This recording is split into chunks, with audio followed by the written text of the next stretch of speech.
Welcome to my YouTube channel. যিসকল ছাত্ৰ-ছাত্ৰীয়ে প্ৰথমবাৰ মোৰ এই চেনেলটিত আহিছে তেওঁলোকে সাবস্ক্ৰাইব আৰু লাইক কৰিবলৈ নাপাহৰিব।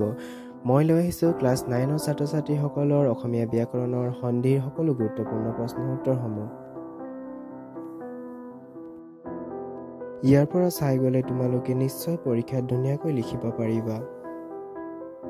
ইয়াত উল্লেখ কৰা প্ৰতিটো কুৱেশ্যন আনসাৰেই দাপোন পৰিপূৰিকাৰ পৰা তুলি দিয়া হৈছে।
এনেকুৱা ধৰণৰ অন্য ভিডিঅ' লাগে যদি কমেণ্টত জনাবা আৰু লগতে তোমাৰ বন্ধু বান্ধৱীসকললৈ শ্বেয়াৰ কৰি দিবা যাতে তেওঁলোকৰ সুবিধা হ'ব।